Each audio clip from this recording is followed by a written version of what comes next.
नमस्कार। Colonel academy के online platform पर आपका फिर से स्वागत है। आज हम लोग टॉपिक नहीं पढ़ेंगे संविधान या विधि का। आज हम आपको बताएंगे कि एक दिवसीय परीक्षाओं के जो विद्यार्थी हैं वो किस तरीके से अपना टाइम मैनेजमेंट कर सकते हैं, यानी एक टाइम टेबल के ज़रिए मैं अभ्यास करने का तरीका भी आपको बताऊंगा। एक दिवसीय परीक्षाओं से मेरा तात्पर्य है कि जैसे आप यूपीएसआई के अभ्यर्थी हैं, एसएससी, बैंक, रेलवे जैसी परीक्षाएं, यानी सिविल सर्विसेज जिसमें प्रारंभिक परीक्षा और मुख्य लिखित परीक्षा होती है और कई दिनों तक चलती है, उसको छोड़ करके जो एक दिनी परीक्षाएं होती हैं जिसमें ऑब्जेक्टिव टाइप के प्रश्न आते हैं, उनकी कैसे आप प्रैक्टिस करिए और कैसे अपने समय प्रबंधन और सही रणनीति को बनाइए तो आपको सफलता मिलने के चांसेस अधिक हो जाते हैं। उस पर हम बात करने वाले हैं। वास्तव में ज़्यादातर लोग हैं जो टाइम टेबल बना करके नहीं पढ़ते और इसलिए समस्या आती है। उनको पता ही नहीं चल पाता कि हमारी तैयारी कहाँ तक पहुँची हुई है। इन सारी समस्याओं का सलूशन आपको आज की वीडियो के माध्यम से मिलने वाला है और उम्मीद करूंगा कि आप पूरा वीडियो इस टाइम टेबल के हिसाब से जो मैं बताने जा रहा हूं, आप पूरा वीडियो देखेंगे तो निश्चित रूप से आपके तैयारी करने के तरीक़ों में बहुत ही क्रांतिकारी बदलाव आएगा और एक हफ्ते या 10 दिन के भीतर ही आप महसूस करेंगे कि अभी तक जो आप पढ़ रहे थे वास्तव में वो पढ़ ही नहीं रहे थे, अब आप पढ़ रहे हैं, ऐसी फीलिंग आपको आने लगेगी। तो देखते हैं क्या है यहाँ पर। देखिए, एक दिवसीय परीक्षा, उसमें जो मुख्य विषय होते हैं, मैथ्स होता है, रीजनिंग है, हिंदी, कुछ परीक्षाओं में हिंदी और वहीं पर कुछ में हिंदी के स्थान पर इंग्लिश, जैसे एसएससी है तो इंग्लिश होती है वहाँ पर। लेकिन राज्य की जो परीक्षाएं होती हैं जैसे समूह ग है, जैसे बीडीओ है, लेखपाल है, जैसे दरोगा की परीक्षा है या सिपाही की परीक्षा है, तो वहाँ पर हिंदी विषय होता है। जीएस सभी में होता है। करंट अफेयर्स लिखने के लिए जगह नहीं बचा था इसलिए हमने नहीं लिखा। करंट से आप समझ जाते होंगे, हम समसामयिक घटनाओं की बात कर रहे हैं। ये सभी परीक्षाओं में होते हैं। अमूमन जो आप टाइम टेबल बना करके पढ़ते भी हैं तो वो टाइम टेबल आपका कुछ इस तरह का होता है। जैसे हम 1 घंटा मैथ पढ़ लेंगे तो 1 घंटा रीजनिंग पढ़ लेंगे, 1 घंटा ज्योग्राफी पढ़ लेंगे, 1 घंटा हिस्ट्री पढ़ लेंगे। इस तरह से आप पढ़ते हैं और कोटा पूरा करते चले जाते हैं कि एक पढ़ा हो गया भाई, इसको हटाओ, दूसरा पढ़ते हैं, इसको हटाओ। और कई छात्र तो ऐसी प्रक्रिया अपनाते हैं कि जैसे उन्होंने एक विषय उठाया, मान लीजिए उन्होंने इतिहास पढ़ना शुरू किया, तो इतिहास जब तक ख़त्म नहीं कर लेंगे तब तक वो दूसरा विषय नहीं उठाएंगे। तो मान लीजिए इतिहास पढ़ने में आपको 1 महीना लग गया, तो फिर आप ज्योग्राफी पढ़ना शुरू करेंगे, यानी कि आप भूगोल पढ़ रहे हैं और भूगोल को पढ़ने में भी अगर 1 महीना लग गया तो फिर आप पॉलिटी पढ़ रहे हैं, फिर आप इकोनॉमिक्स पढ़ रहे हैं, फिर आप साइंस पढ़ रहे हैं। अब अगर आप देखेंगे कि आपको इतिहास पढ़े हुए कितने दिन हो गए, तो इतिहास पढ़े हुए आपको 5 महीने हो गए। क्या 5 महीने पहले जो चीज़ें आपने पढ़ा है उसके ज़्यादातर तथ्य आपको याद रहेंगे? नहीं याद रहेंगे। आज परीक्षा है, 5 महीने पहले आपने उस विषय को पढ़ा था, तो जाहिर सी बात है कि वो आपको जितना याद रहना चाहिए उतना वो रहेगा नहीं। इसलिए आप कोशिश करिए कि इन सभी विषयों को प्रतिदिन एक एक चैप्टर, चाहे आप 1 घंटा पढ़िए, चाहे 45 मिनट पढ़िए, चाहे आधा घंटा पढ़िए, पर सभी विषयों को आप प्रतिदिन पढ़िए। प्रतिदिन पढ़ने पर क्या होगा कि आपका पूरा कोर्स एक साथ समाप्त होगा और फिर रिवीजन भी आप एक साथ पूरे कोर्स को कर सकते हैं। बाकी देखिए यहाँ पर क्वेश्चन पेपर के बारे में भी मैंने बता रखा है, तो क्वेश्चन पेपर भी बीच बीच में आप सॉल्व करते रहेंगे तो ये सभी चीज़ें लगातार बिल्कुल ताज़ा बनी रहेंगी और कोई भी तथ्य आप मिस नहीं करेंगे। तो ये तो एक सामान्य बात है कि आप किसी विषय को ख़त्म करके दूसरा मत शुरू कीजिए, बल्कि मेरी ये राय है और जांची परखी और बहुत अनुभव वाली राय है, पर्सनल अनुभव वाली राय है कि आप सभी विषयों के एक एक टॉपिक को डेली पढ़िए। ये एक बेहतर तरीका होता है, तो सभी विषयों के टच में बने रहते हैं आप। खैर, उस पर हम फिर देखेंगे, वो तो एक सामान्य सी बात थी। हम आते हैं टाइम टेबल पर। मैंने कहा ज़्यादातर लोग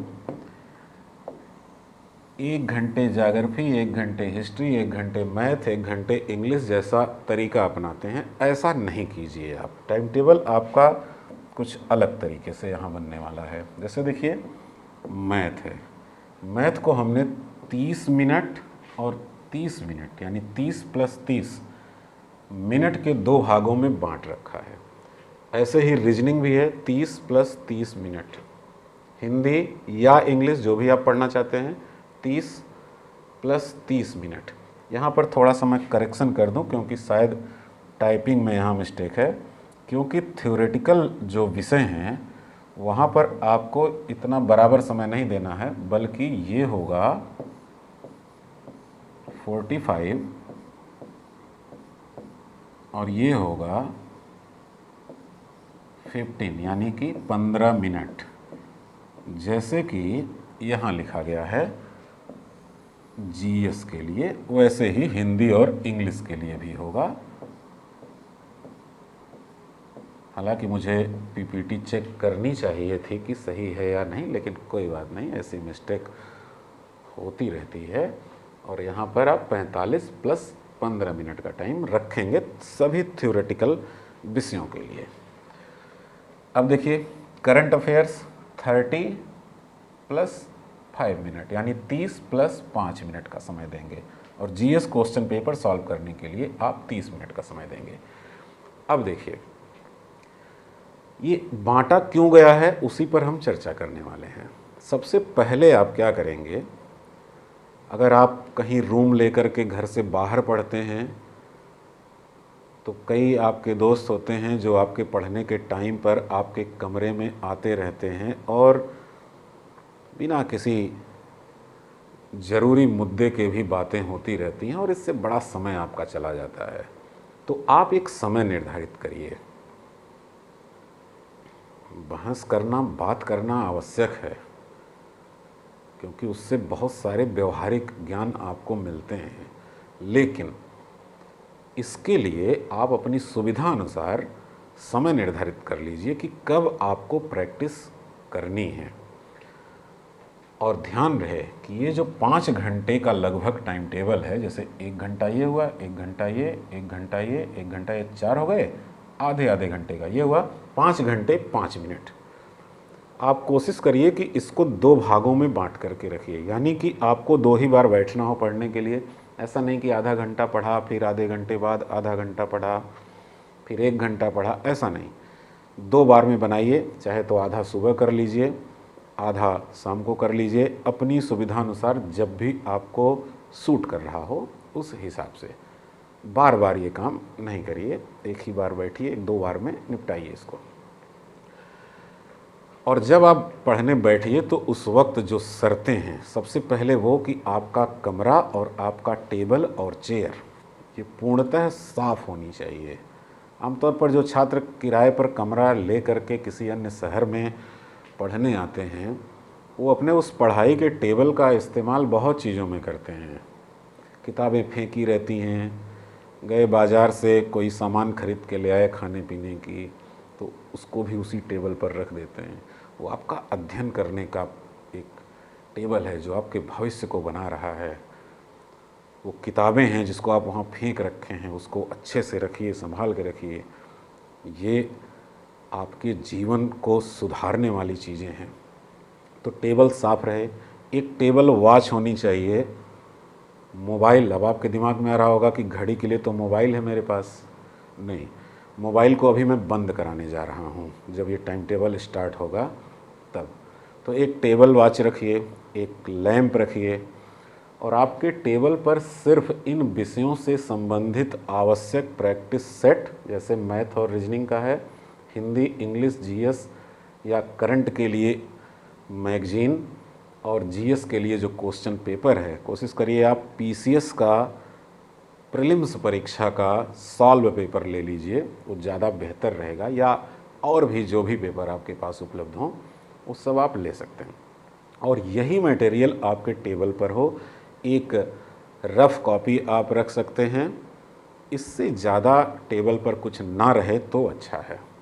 बाकी सारी चीज़ें फालतू की वहाँ से हटा दीजिए।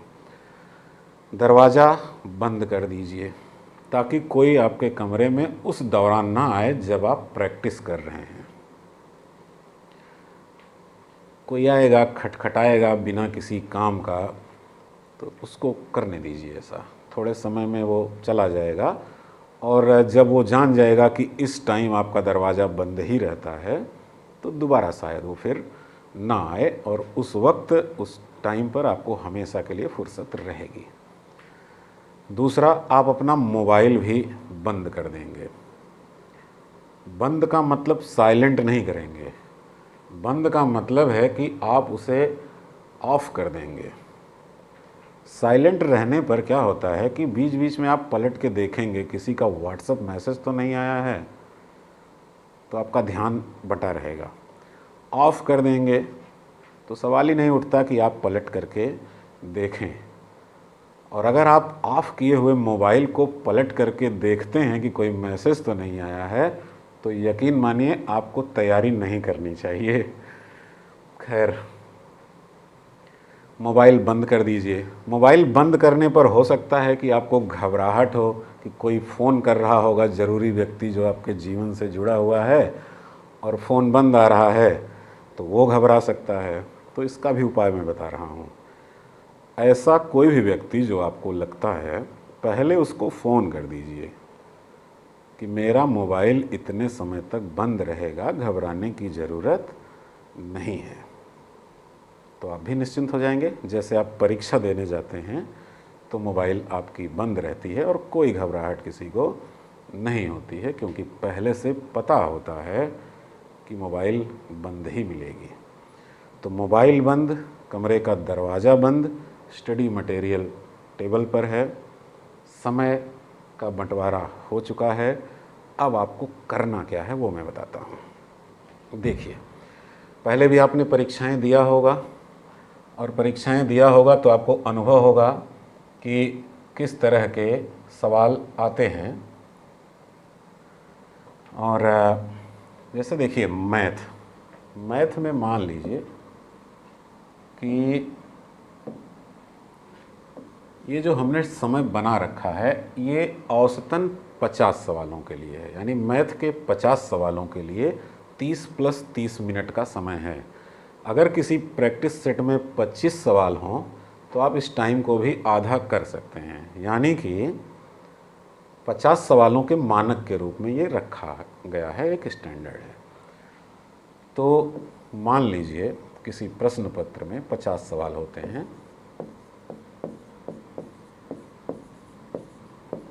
मैं 10 तक लिख करके आपको समझा रहा हूँ।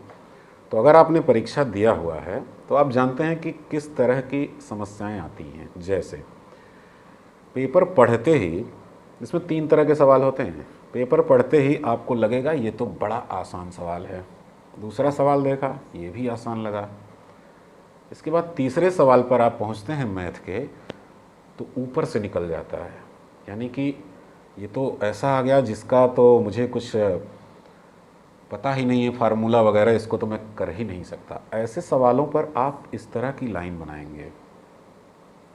और फिर कुछ सवाल, जो अगला चौथा सवाल आया, वो मान लीजिए ऐसा था कि हाँ इसको मैं सॉल्व तो कर सकता हूँ, लेकिन थोड़ा सा लेंदी है, इसमें थोड़ा सा मुझे मेहनत करनी पड़ेगी, टाइम टेकिंग क्वेश्चन है, तो आप इसको सॉल्व मत करिए, इसको गोले में डाल दीजिए। इसी तरीके के सवाल आपको मिलते जा रहे हैं पूरे 50 नंबर तक। ये 3 प्रकार के सवाल आपको मिलते हैं मैथ के सेट में। रीजनिंग भी बिल्कुल ऐसा ही होता है। अब आपको करना क्या है, अब आप घड़ी में एक अपने रफ सीट पर एक आंसर सीट बना लीजिए, 1 से लेके 50 तक सवालों के नंबर लिख लीजिए और अपनी टेबल वॉच में आप 30 मिनट का समय निर्धारित कीजिए और उस 30 मिनट में नंबर 1 से शुरू करते हुए जो सवाल आपको सबसे आसानी से आ सकते हैं, यानी उसको आप हल कर सकते हैं, सबसे पहले उन्हीं सवालों को आप सॉल्व करेंगे। जैसे देखिए, पहला सवाल आसान था, सॉल्व कर दिया, आंसर लिख दिया। दूसरा भी था, तीसरा पढ़ते ही लगा कि ये तो मेरे बस का नहीं है। जैसे ही आपको लगे कि ये मेरे बस का नहीं है, तत्काल ये लाइन खींचिए और आगे बढ़ जाइए। ऐसा इसलिए कि अगर आपको ये लग गया है कि मेरे बस का नहीं है, फिर भी आप उसको पूरा पढ़ रहे हैं, तो आप अपना समय बर्बाद कर रहे हैं। तो इस पर लाइन खींचिए और तत्काल आगे बढ़िए। अगला सवाल कैसा मिला? अगला सवाल मिला कि हाँ, इसको तो मैं सॉल्व कर सकता हूँ, लेकिन थोड़ा समय लेगा। तो जैसे ये एहसास हो कि कैलकुलेशन कराएगा ज़्यादा, समय ज़्यादा लेगा, तो जितने नंबर का ये है उतने नंबर के और भी सवाल हैं, तो ज़्यादा समय क्यों देना उस पर। इसको आप गोले में डाल दीजिए और आगे बढ़ जाइए। फिर देखिए, सरल सवाल आया, इसको आपने किया, इसको भी किया। ये लेंदी क्वेश्चन है, फिर गोले में डालिए इसको। ये आता ही नहीं है तो लाइन खींचिए, छोड़ दीजिए। ये सरल था, इसको कर लिया, इसको गोले में डाला। यानी पहले स्टेप में पूरे सवालों को आपको 3 स्टेप में सॉल्व करने हैं। पहला स्टेप है 1 से लेकर के 50 तक सिर्फ उन सवालों को सॉल्व करते हुए आप आगे बढ़िए जिनको आप बहुत ही आसानी से सॉल्व कर सकते हैं। तो ये पूरा हो जाएगा 1 से 50 तक। फिर वापस आइए, अब आप ये गोले वाले सवालों को अटेम्प्ट करेंगे। गोले वाले सवाल क्यों? क्योंकि इसको आप कर सकते हैं, तो इस पर आप पुनर्विचार करेंगे, सॉल्व करने की कोशिश करेंगे और फिर इसको करेंगे, इसको करेंगे, इसको कर लीजिए। अगर कहीं बीच में लगे कि ये फंसा रहा है, आपको टाइम ले रहा है, तो छोड़ दीजिए, तुरंत छोड़िए और फिर आगे बढ़ जाइए। इस तरह से आप कर लीजिए। अब इससे क्या होता है कि आपको जो सरल सवाल थे वो आपने कर लिए और जो आप करने की क्षमता रखते थे उनको आपने निर्धारित समय में कर लिया। अब छूटेगा, कभी कभी आपको शिकायत हो जाती है कि समय कम पड़ गया, नहीं तो मैं और सवाल करता, क्योंकि आप फंस गए थे यहाँ पर या इन सवालों के चक्कर में पड़ गए थे। इसलिए लास्ट के जो सवाल छूटे उसमें बहुत सारे ऐसे सवाल थे जो आपको आते थे, लेकिन समय कम होने के कारण छूट गए। ऐसे क्या है कि जो आपको आते हैं आसानी से उसको तो आपने ऑलरेडी कर लिया है। अब जो छूट रहा है वो ये सवाल छूट रहा है जो आपको आता ही नहीं, तो छूटने दीजिए, क्या फ़र्क पड़ता है। इस तरह से आप सवालों को सॉल्व करेंगे, 50 सवालों को, और 50 सवालों के लिए जो मानक समय है वो 30 मिनट का है। यानी 31वां मिनट मत लीजिए। भले ही आप 50 में से सिर्फ 15 सवाल ही कर पाए हों, फिर भी आप 31वां मिनट नहीं लेंगे।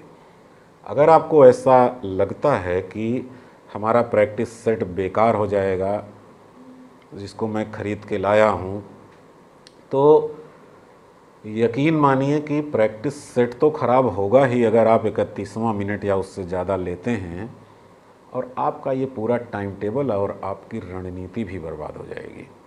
तो आप 30 मिनट में इसको बंद कर देंगे।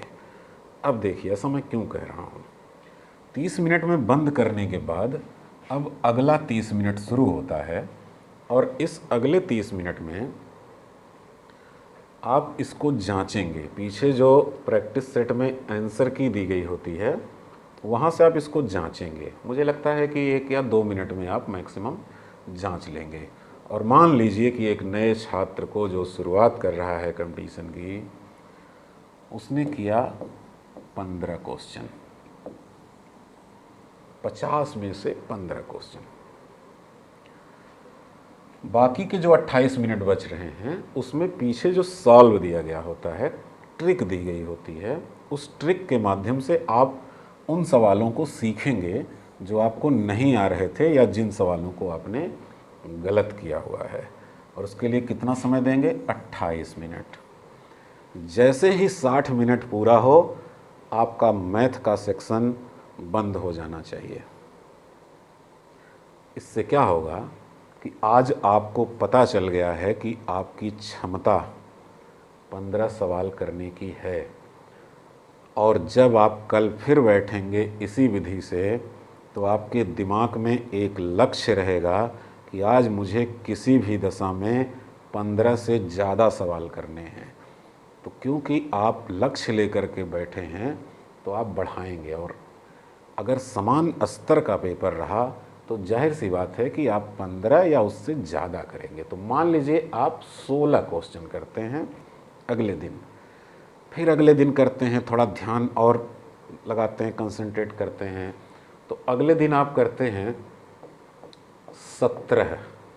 और ऐसे करते हुए अगर आप 10 दिन तक प्रैक्टिस करते हैं तो 10 दिनों में आपने कितने सवाल सॉल्व किए हैं? टोटल प्रैक्टिस सेट के हिसाब से देखा जाए तो एक में 50 था, तो 10 में आपने 10 दिनों में 500 क्वेश्चन सॉल्व किए हैं। अब देखिए, 500 क्वेश्चन जब आप मैथ के सॉल्व करेंगे तो अब आप देखेंगे कि अचानक से बहुत सारे सवाल रिपीट होने लगे हैं, उनका टाइप रिपीट होने लगा है। यानी 50 सवालों में आप कम से कम 8 से 10 सवाल की उम्मीद कर सकते हैं जो एक ही तरह के आ रहे हैं। जैसे आपने देखा होगा मैथ में बहुत से ऐसे सवाल होते हैं कि एक एक व्यक्ति है, वो किसी वस्तु को 4% क्रय मूल्य से कम पर खरीदता है और क्रय मूल्य से 4% अधिक पर बेचता है उसके प्राइस मूल्य से, तो लाभ हानि कितने प्रतिशत हुआ। ऐसे बहुत से सारे सवाल होते हैं जो हर प्रैक्टिस सेट में लगभग लगभग आ जाते हैं और परीक्षा में भी, यानी कि सवाल रिपीट होने लगेंगे अगर आपने 10 दिन तक ये 500 क्वेश्चन सॉल्व किए हैं तो अचानक से क्या होगा, उनके उत्तर आपको याद हो जाएंगे। और 10 दिन के बाद ये जो आप 15 से लेके 10 दिन एक एक सवाल बढ़ाते हुए अगर आप 25 तक पहुँचे थे, तो अचानक से 10 दिन बाद क्या परिवर्तन आएगा? एक तो वो 8-10 सवाल रिपीटेड आने लगेंगे जिसको आपको पढ़ते ही उत्तर दे देना है, तो ये 8-10 मिनट या और ज़्यादा समय आपका बच जाएगा। और 500 सवालों को सॉल्व करते करते आपने जो उसके ट्रिक वगैरह सीख लिए हैं, इससे आपके 8-10 सवाल एक ही दिन में बढ़ेंगे, यानी कि 10 दिन बाद आप यहाँ 10 प्लस कर सकते हैं और ये चला जाएगा 35 के आसपास। इस तरह से इस प्रैक्टिस का लाभ मिलता है। यही विधि आप रीजनिंग में भी अपनाते हैं, क्योंकि जैसा मैथ है, जो प्रॉब्लम मैथ में आती है वही प्रॉब्लम रीजनिंग में भी आती है। तो रीजनिंग और मैथ को इस तरह से आप सॉल्व करेंगे, लेकिन ध्यान रखेंगे कि रीजनिंग और मैथ को back to back time table में शामिल मत कीजिएगा। मैथ के साथ कोई थ्योरेटिकल विषय, और अगली बार जब पढ़ने बैठिए तो रीजनिंग के साथ कोई दूसरा थ्योरेटिकल विषय, क्योंकि इसमें दिमाग बहुत लगेगा तो थ्योरेटिकल विषय को प्रभावित कर देगा वो। तो इस तरह का कॉम्बिनेशन आप बनाइएगा। अब हम आते हैं हिंदी, इंग्लिश या जीएस या करंट अफेयर जैसे विषयों पर जो थ्योरी से जुड़े हुए होते हैं। इसमें क्या करना है, इसमें जो आपका टाइम टेबल होता है, जैसे आप 1 घंटे ज्योग्राफी, 1 घंटे इतिहास, 1 घंटे इस तरह पढ़ते हैं, तो आप नॉर्मली आप क्या करते हैं कि आपने 1 घंटे बनाया है कि इतिहास पढ़ेंगे, तो 1 घंटा इतिहास पढ़ा, देखा टाइम हो गया तो उसको हटाया, ज्योग्राफी की बुक ले लिए आप, तो इतिहास जो आपने पढ़ा है वो गायब हो जाएगा, याद नहीं रह पाएगा। कभी कभी लोग सोचते हैं चलो भाई एक विषय पढ़ लिया जीएस का, अब चलते हैं चाय पी करके आते हैं, तो फिर दूसरा शुरू करते हैं। तो विश्वास कीजिए उस चाय की भाप के साथ पिछले 1 घंटे तक लिया गया ज्ञान भी उड़ जाएगा। हमेशा पढ़ते समय आपको मनन करना है। जैसे थ्योरी वाले जो विषय हैं, 1 घंटे का मान लीजिए आपने टाइम टेबल बनाया है, तो 1 घंटे में 45 मिनट ही आप पढ़ेंगे। ध्यानपूर्वक 45 मिनट आप पढ़िए, और 45 मिनट के बाद अगला 15 मिनट शुरू होगा, और इसमें आप क्या करेंगे कि पीछे 45 मिनट जो आपने पढ़ा है, आँख बंद करके दरवाज़ा पहले से बंद है, मोबाइल भी बंद है, आप रिकॉल करने की कोशिश करेंगे क्रमशः कि इन 45 मिनटों में हमने पढ़ा क्या। आपको 2 मिनट के अंदर 80-90% चीज़ें याद आ जाएंगी, लेकिन ये जो 10-20% तथ्य रह जाते हैं वो आपको धुंधले नज़र आएंगे कि कुछ और था जो मुझे याद नहीं आ रहा है। आपका मन करेगा चलो 80% बहुत है, पर ये गलत हो जाएगा। अगर आप वहीं पर छोड़ देंगे तो आप कंपटीशन में बने तो रह सकते हैं, पर पास होना मुश्किल हो जाता है। आप बाकी के 13 मिनट अपने दिमाग को पर दबाव बनाइए कि और क्या था, और यकीन मानिए अगर वो याद हो जाता है तो फिर वो आपको कभी नहीं भूलेगा। यानी कि आप 45 मिनट पढ़ रहे हैं तो अगले 15 मिनट में इन चीज़ों को आप रिकॉल करेंगे पूरा। लास्ट में आप पन्ना पलट के देख लेंगे क्या याद रहा और क्या छूटा। ये होता है टाइम टेबल से पढ़ने का तरीका, थ्योरी को। यही चीज़ आप अपना लेंगे करंट अफेयर्स में। 30 मिनट पढ़िए और 5 मिनट रिकॉल कीजिए। हिंदी या इंग्लिश है 45 मिनट पढ़िए, 15 मिनट रिकॉल कीजिए। अब देखिए, अब आता है जीएस का क्वेश्चन पेपर। 30 मिनट रखिए, कोई बाध्यता नहीं है कितने सवाल करने हैं। आप प्रतिदिन 30 मिनट किसी पुराने प्रश्न पत्र को, जो आयोगों के द्वारा परीक्षाएं आयोजित की गई हैं, उसको आप सॉल्व कीजिए। जीएस के क्वेश्चन को सॉल्व करने का सबसे बड़ा फ़ायदा ये होता है कि अब कोई भी क्वेश्चन पेपर है तो एक विषय से तो सवाल होते नहीं, उसमें सारे विषयों के सवाल होते हैं, और सारे विषयों के सवालों को के चारों ऑप्शंस को देखा जाए तो लगभग पूरा कोर्स कवर करते हैं। इसका मतलब हुआ कि जब आप एक क्वेश्चन पेपर सॉल्व करते हैं तो जीएस के सभी विषयों के सभी चैप्टर को टच कर लेते हैं। मान लीजिए एक दिन में नहीं करते हैं, दूसरे दिन भी आप सॉल्व करेंगे तो मिला करके आप टच कर लेते हैं। इसका जो सबसे बड़ा फ़ायदा होता है वो ये कि जो ट्रेंड है वो आपको पता चल जाता है, यानी किस तरीके से पहले पेपर आता था और किस तरीके से अब पेपर आता है वो आपको पता चल जाएगा। इसका जो पहला फ़ायदा होता है।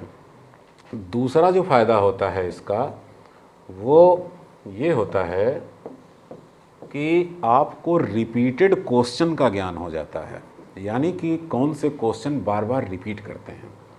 बहुत सारे प्रश्न ऐसे होते हैं जो सिर्फ परीक्षाओं में ही दिखाई देते हैं, किताबों में उनका उत्तर जल्दी मिलता नहीं है। ऐसे बहुत सारे प्रश्न होते हैं, तो वो रिपीट होने वाले क्वेश्चन आपको याद हो जाते हैं।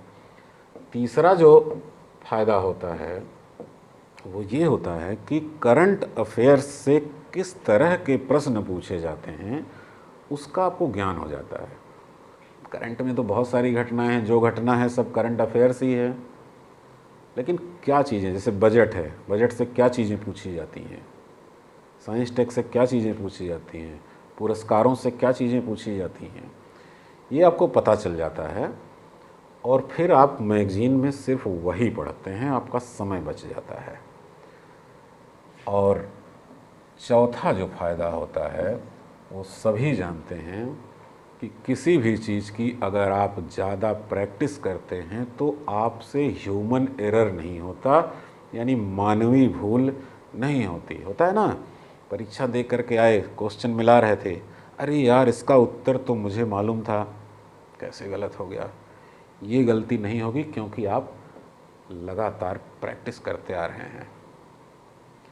तो इस तरह से आप मैथ, रीजनिंग, हिंदी, जीएस और करंट अफेयर्स को पढ़ेंगे।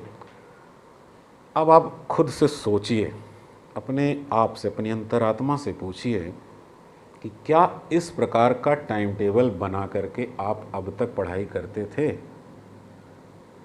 अगर जवाब नहीं में आता है तो फिर ये सोचिए कि लाखों लोग प्रतियोगी परीक्षाएं दे रहे हैं। अब लाखों लोगों का तो सिलेक्शन नहीं हो जाएगा। सभी लोग वही मैथ, वही रीजनिंग, वही इंग्लिश, वही हिंदी, वही जीएस के विषय पढ़ते हैं। पर सबका सिलेक्शन नहीं होता। सिलेक्शन होने के लिए आपको उस भीड़ से अपने आप को अलग करना पड़ता है, और अलग करने के लिए आपको लोगों से अलग तरीके से पढ़ना पड़ेगा, उसमें आपको डेडिकेशन दिखाना पड़ेगा, तभी आप सफलता प्राप्त कर पाएंगे। आपको मैं विश्वास दिलाता हूँ कि जब इस तरीके से आप पढ़ेंगे तो आपको लगेगा कि अब मेरी पढ़ाई हो रही है, और कुछ समय बाद आप खुद ही अपना टाइम टेबल बढ़ा लेंगे, यानी और ज़्यादा समय ले लेंगे। जैसे जीएस एक था, एक और जीएस का पोर्शन आप ले लेंगे, इस तरह से आप करने लगेंगे। अगर आप सारे विषयों को, सारे जीएस के पोर्शन को पढ़ना चाहते हैं तो आप इसे अल्टरनेट कर सकते हैं, GS1 फिर GS2 GS3 ऐसे करके एक एक दिन में अलग अलग जीएस के विषय पढ़ सकते हैं। इस तरह से आप करेंगे, जैसे मैंने कहा कि आप दरवाज़ा बंद रखेंगे, आप मोबाइल बंद रखेंगे, तो कुछ दिन में हो सकता है कि आपके दोस्त कहने लगें कि अरे वो तो पागल हो गया है, हो सकता है आपकी दाढ़ी थोड़ी बढ़ जाए। लेकिन जिस दिन आपके विषय में लोगों ने कहना शुरू कर दिया कि वो पागल हो गया है, तो आप समझ जाइए कि अब आपका सिलेक्शन बहुत नज़दीक है और जल्द ही आपको नौकरी मिलने वाली है। तो उम्मीद करता हूँ कि आप इस टाइम टेबल के हिसाब से मेरे कहने पर सिर्फ 10 दिन आप ऐसा काम करिए और देखिए परिवर्तन आएगा। लेकिन ध्यान रहे, 10 दिन लगातार आपको करना पड़ेगा, तब इसका वास्तव में असर आपको दिखाई देगा।